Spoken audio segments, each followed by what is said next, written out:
राधे राधे। जय गुरुदेव। सभी संत महापुरुषों चरणों में कोटि कोटि। कुछ लोगों को देखा है, क्योंकि जीवन है तो कहीं ना कहीं कुछ ना कुछ देखने को ज़रूर मिलता है। और जैसा कि मैंने कहा है कि हर किसी से कुछ ना कुछ सीखने की चाहत भी रही है। अच्छा हो रहा है तब भी, गलत हो रहा है तब भी। जीवन में इंसान पैसे बहुत कमा लेता है, धन बहुत कमा लेता है, लेकिन जब वो इंसान धन को कमा लेता है, ज़्यादा आ जाता है, तो वो कहीं ना कहीं अपनी संस्कृति, अपने संस्कार, अपने परिवार, अपने हर उन चीज़ों से दूर चला जाता है जो कि उनकी ज़रूरत हुआ करती थी। और जो ज़रूरत है उनको अगर दूर कर दोगे तो एक टाइम ऐसा आएगा कि तुम हताश भी होगे, ज़रूरतें भी होंगी, लेकिन वो चीज़ें तुम्हारे पास नहीं होंगी। ज़िंदगी में पैसा कम होगा तो कोई बात नहीं, लेकिन रिश्तों में मजबूती होगी, संस्कारों में मजबूती होगी, संस्कार हमारे वैसे के वैसे रहेंगे तो हमें कहीं ना कहीं बहुत मजबूती मिलती है। हर संघर्ष को लड़ने के लिए एक अलग पावर मिलती है, क्योंकि हमें उस वक्त लगता है कि हमारे साथ कोई है।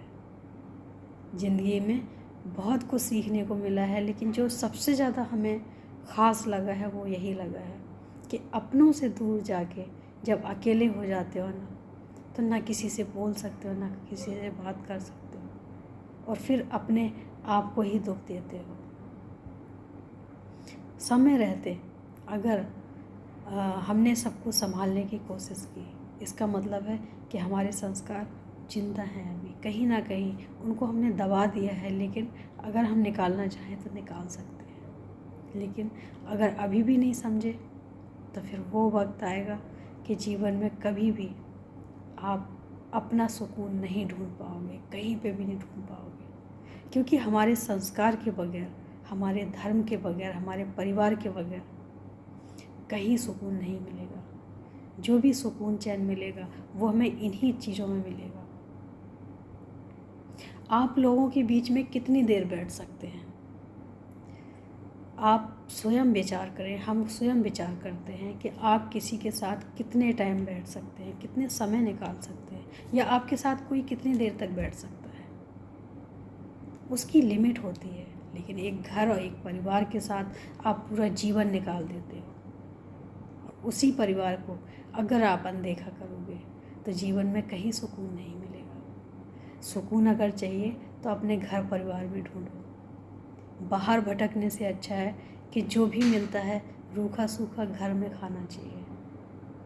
ये चीज़ें हमने बचपन से पढ़ी हैं, और ये चीज़ें बचपन से जब हमने पढ़ी हैं तो उनको दिमाग में भी रखा, दिल में भी रखा कि रूखा सूखा खाए कि ठंडा पानी पिए, कि जो भी अपने पास है उसी में तसल्ली करो। जो प्राप्त है वही तो पर्याप्त है, लेकिन हम उन चीज़ों को मानते कहाँ हैं। देख पराई चूपड़ी मत ललचाए जी। कोई अगर कोई अच्छी चीज़ भी खा रहा हो, ये हमें सिखाया जाता था, ये हमें पढ़ाया जाता था, तो ये कहीं ना कहीं ये जीवन के लिए बहुत बड़ी प्रेरणा होती थी कि हमारे जीवन में आज आया क्या है, कंपटीशन आ गया है। और जो हमारे दुख की सबसे बड़ी वजह है वो ये कंपटीशन ही तो है। हमें आज चैन से अगर 2 वक्त की रोटी नहीं खाने दे रही तो क्या है, ये कंपटीशन ही तो है कि उसने ऐसा किया तो मुझे भी ऐसा करना है, उसने ऐसा किया तो मुझे उससे आगे जाना है। आगे नहीं जाना है। भगवान ने सबको अलग अलग बुद्धि दी है, अलग अलग हुनर दिए हैं। सबके अपने हुनर हैं, अपने आप को पहचानो। किसी से आगे क्यों जाना है? ये सोचो कि जो मेरे पास है वो हमें सबसे अच्छा करना है। हमें सबसे अच्छा वो करना है जो हमारे पास है। हमें किसी को देख के आगे नहीं जाना है, हमें किसी को पीछे नहीं करना है। हमें करना वो है जो हमारे पास है, जो हमें मिला हुआ है।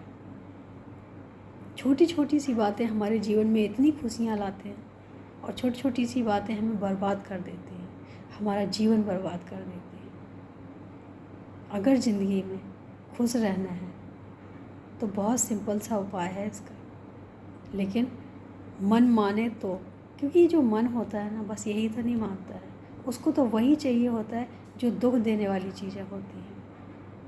सुख की तलाश में मन कभी नहीं भागता है, मन हमेशा भागता है तो दुख की तलाश में भागता है, और भटकाता भी इसलिए है दुख दिलाने के लिए। लेकिन अगर किसी ने मन को कंट्रोल में कर लिया, अपने अंडर कर लिया मन को, तो वो दुखी नहीं होता है, क्योंकि वो हर स्थिति, हर परिस्थिति को जानता है, समझता है और आगे बढ़ता है। दुखी वही होता है जो मन के अनुसार चलता है। मन ने बोला है ये करना है तो करना है, मन ने बोला ये करना है तो ये करना है। और जब मन ऐसा बोलता है तो इसका मतलब है कि तुम्हें मन चाहता है कि तुम्हें दुखी करे। तुम क्यों खुश हो? तुम्हारी खुशियों का कारण कोई और नहीं है। हमारी खुशियों का दुश्मन कोई और नहीं है। ये मन ही हमारी खुशियों का सबसे बड़ा दुश्मन है। जिस चीज़ से हमें खुशी मिलती थी उस चीज़ को मन ने हमें उल्टा मोड़ दिया कि तुम्हें यहाँ चलना है, और हम चलने लग गए। उसमें दोष उसका भी नहीं है, क्योंकि हमें भगवान ने जब सब कुछ दिया है, सोच समझ दी है, तो हमें भी तो विचार कर लेना चाहिए कि जिस रास्ते से हम जा रहे हैं क्या वो सही है। सिर्फ मन ने मोड़ा और हम चल दिए, तो ये तो पशुओं वाली प्रवृत्ति हो गई हमारी कि हम सिर्फ मन के हिसाब से चलेंगे, अपने हिसाब से नहीं चलेंगे। तो मन का क्या कहना है, उससे पहले हमारी क्या ज़रूरत है ये पता कर लेना चाहिए।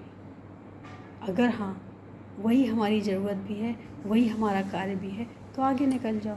लेकिन अगर हमारी ज़रूरत वो नहीं है तो मन को बोलो कि तुम चाहे जहाँ जाओ, मैं ये नहीं करूँगा या मैं ये नहीं करूँगी, मैं यही हूँ। सबसे अच्छा, सबसे बढ़िया खुश रहने का तरीका है कि अपनी ज़रूरत के हिसाब से जियो। अपने मन की नहीं, अपने आप की सुनो, आत्मा की सुनो। आत्मा कभी भटकाती नहीं है। हमारा भटकाव होता ही जब है जब हम आत्मा की आवाज़ को दबा देते हैं। आत्मा को ऊपर रखो, मन को दबा के रखो, खुश रहोगे हमेशा। करके देखो, अच्छा लगेगा। राधे राधे, जय गुरुदेव।